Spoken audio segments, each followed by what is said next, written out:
Tá image le ceistena na January. Proceed now to take leaders' questions under Standing Order 36. Mary Lou McDonald. Taoiseach, yesterday the sad news broke that Vicky Phelan had passed away. Her two children, Amelia and Dara, have lost their beautiful mother so early in their lives. And our hearts go out to her husband, Jim, to her heartbroken parents, Gabby and John, and to Vicky's family and friends devastated by her death. The nation mourns with them. Vicky Phelan was a force of nature. In pursuit of justice, she was fearless, relentless, she was unstoppable. If it wasn't for Vicky's courage, the CervicalCheck scandal may never have been exposed. With inspiring dignity, Vicky took on the state that had failed her so badly. It was a battle she should never have had to fight, but fight it she did until her very last breath. Vicky endured her illness. She never backed down in campaigning for the women and girls of Ireland, and her legacy will live on. We owe her so much. Vicky, as has been said, didn't want fame or adulation. She wanted purposeful change. And Taoiseach, the best way to honour Vicky's memory is to complete the work that she did. That means bringing the testing of screening samples back to Ireland. Testing continues to be outsourced to labs in the United States at the centre of the CervicalCheck scandal. Currently, 85% of CervicalCheck sample testing is outsourced abroad. The National Cervical Screening Laboratory was due to open in September, and yet the women of Ireland are still waiting. Completing the work also means delivering the long-promised legislation for open disclosure. The Scally Review recommended that a statutory duty of candour be established to ensure that people are told the truth when something goes wrong in their health care. Yet, incredibly, the Patient Safety Notifiable Incidents Bill published by government in 2019 wouldn't cover disclosure of the incidents at the heart of the CervicalCheck scandal. We in Sinn Féin have proposed amendments to rectify this issue, but Minister Donnelly has for 7 months now failed to progress the legislation. Again, the women of Ireland are left waiting. We must also, Taoiseach, see the reinstatement of the Cancer Audit Review of Screening, which was suspended 4.5 years ago. And I should say, it's the wish of Vicky's family that these specific issues are raised today because she cared so passionately about this change. Everyone in the Dáil is committed to ensuring that we never again see the failures of the CervicalCheck scandal. So we're going to have to work together to deliver the change that Vicky wanted to see. Is sé an balachas fiar chun ómós a thuairt de cuimhne Vicky, nó scáchas dóil a thuairt a rais go héireann, agus reachtaíocht a chur i bhaim i gcóir nuachta oscailte. Taoiseach, we're all waiting for the National Cervical Screening Laboratory to open. When will this happen? Will you ensure that when it opens, it has the capacity to test all cervical screens conducted in this state? Taoiseach, when will the Minister for Health progress the open disclosure legislation? And that legislation must be amended to ensure that it covers the type of incidents at the centre of the CervicalCheck scandal. The law must provide for open disclosure. Vicky Phelan was very clear. She said, I want action, I want change, I want accountability. So let's get this done together for Vicky, for all the women that we have lost, and for those women who continue to suffer and to fight for justice. First of all, I thank the Deputy for raising the issue and in the manner that you have raised it.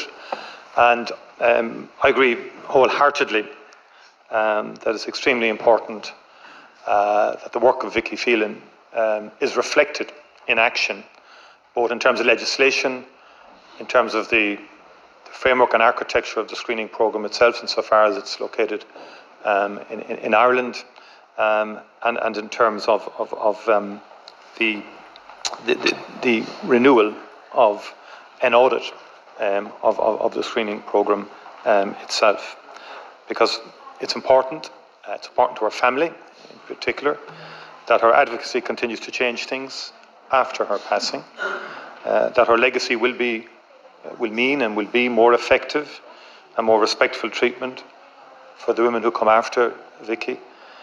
And that's extremely important, and it's an issue that we do want to follow through on. Now, in respect of the CervicalCheck programme itself, in the first instance, the ultimate goal, and I think Vicky and many involved in the 221 group support population-based screening, support the continuation of the cervical screening programme, and participation by women in that programme. Population-based screening has ensured better survival rates, different cancer types. I would have been involved in the rollout of the breast check. We did it differently insofar as it was a much slower rollout from one region to the country to the next region, and it took much longer. The CervicalCheck screening programme has saved thousands of lives. But, as we know, through the work of Vicky Phelan and her decision to ensure that there would be no confidentiality, we know of some significant flaws within that programme itself. So the government wants to eliminate and eradicate cervical cancer. That's the objective. I think we can achieve this through the HPV vaccine programme and an effective screening programme. The Minister recently announced the Laura Brennan HPV vaccination catch-up programme, which will be implemented by the HSE shortly. In terms of Dr. Scally's recommendations, I'm informed that all 170 actions, or actions on all 170 recommendations, are near completion or are completed effectively, but that the Minister of Health has asked Dr. Scally to conduct a final progress review of implementation. That report is expected to be submitted to the Minister shortly. In respect of the new National Cervical Screening Laboratory at the Coombe, which will provide enhanced capacity to meet the future needs of the National Cervical Screening Programme. It will be the national base for training, education and research purposes. The building works for the new lab were completed in October of this year. It's expected to become operational by the end of the year. A workforce plan is in place.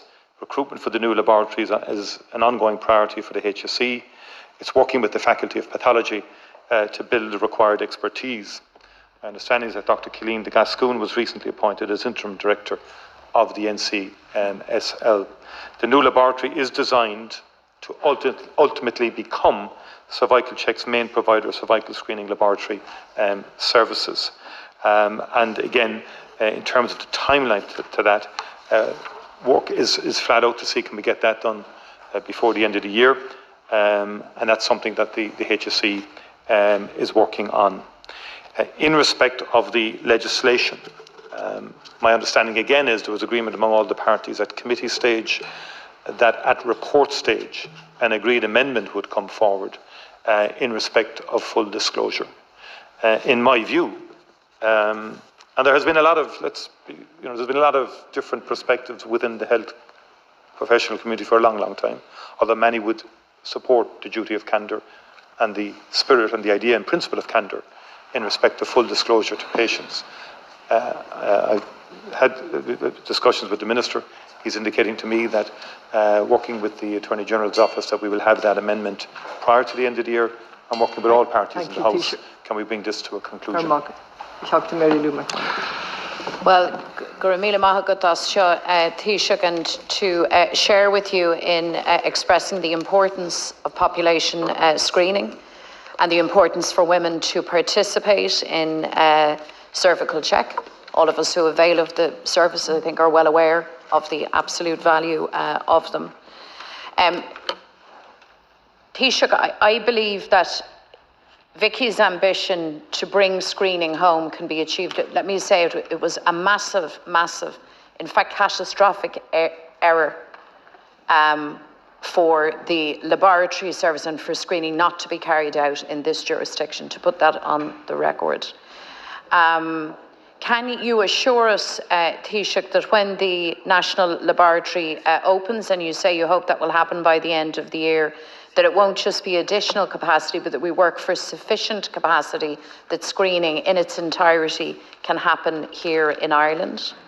On the open disclosure legislation, can we just confirm today that we will get this done by the end of the year, that we get this done before we rise for Christmas. Can we just agree as a Dáil that we're going to get that done rather than speculating or giving speculative target deadlines? Can we agree that we will work together for that happening?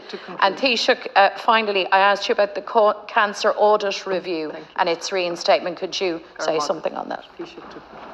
3 points. In respect of the CUM and the National Cervical Screening Laboratory at the CUM, that is underway. And I think it will take time before you would have a sufficiency to have full national coverage. Although I would point out that the Dr. Scally report, I think we have to be objective as best we can, didn't find, in respect of the particular labs, that there was a higher or lower incidence than elsewhere. But be that as it may, I think it's desirable that we would build up the expertise, the education in Ireland, and that, similar to breast check, that we would, over time, recruit the proper expertise and personnel and have this as not just a national centre, but have the capacity to cover the entire programme. That is the objective. In relation to the audit, I've articulated a view that there should be an audit because that informs best practice. It's part of the broader approach to ensuring that that the programme is effective and is benchmarked against international peer review and also international best practice and standards. And in relation to the legislation, I want this legislation concluded by the end of the year. And we will work might and main to make sure that happens.